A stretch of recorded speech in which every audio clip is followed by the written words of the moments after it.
25 दिन में पैसा डबल अशी स्कीम सांगणारी अनुराधा मी नाही. आणि आज मी चालले पुणे पुस्तक महोत्सवासाठी. हा ब्लॉग बनवायला ॲक्च्युली मला बऱ्यापैकी उशीरच झालेला आहे, कारण की मी उशिरा गेले होते, त्यामुळे मी हा ब्लॉग आत्ता शूट करते.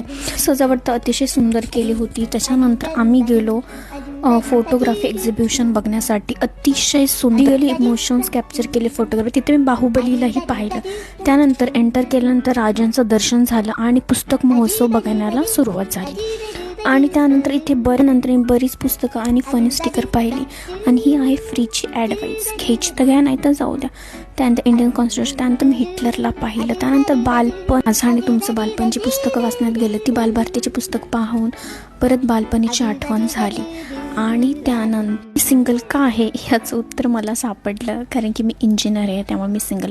त्यानंतर मला एक पुस्तक आवडलं, बियॉन्ड द लाईफ असं नावाचं पुस्तक होतं. हे जे मला आवडलं आणि ते मी घेतलं सुद्धा. तर तुम्हालाही घ्यायचं असेल तर तुम्हीही घेऊ शकता. त्यानंतर बरीच सारी पॉलिटिकल आणि जिथे पुस्तक असणार तिथे तर बाबा असणारच. त्यानंतर लहान मुलांची पुस्तके तिथे हे पुस्तक मला प्रचंड आवडलं आणि हे मी घेतलं सुद्धा. त्यानंतर बरीच छान छान पुस्तकं आम्ही पाहिली. त्यानंतर खूप छान स्टिकर्स, मग स्त्रीला पारतंत्र्यात ठेवणार पण पुस्तक पाहिलं. त्यानंतर सगळ्यांना फ्रीडम देणारं तेही पुस्तक आम्ही पाहिलं. त्यानंतर जायची वेळ झाली. ओव्हरऑल सांगायचं तर छान इव्हेंट होता तो आणि सगळ्यांनी नक्की जायला हवं. जर तुमचं मिस झालं असेल तर नेक्स्ट टाईम जा. पुणे तिथं काय होणे, पुणे आणि तिथल्या पुणेरी पाट्या. वाईब अशी खूप सुंदर होती, खूप छान वेदर होतं, त्यामुळे छान.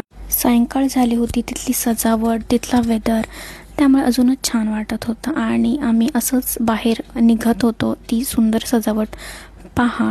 आणि असं होता पूर्ण बुक फेस्टिवल. त्यानंतर आम्ही बाहेर आलो आणि एक मुलगा खूप विचार करत होता. त्यानंतर आम्ही खूप साऱ्या पेंटिंग पाहिल्या. त्यानंतर मजनूभाईची पेंटिंग पाहिली. मजनूभाई कशी बनवतात, डायरेक्ट आखो दिखा. त्यानंतर पुण्याचं ट्रॅफिक, त्याच्यानंतर जे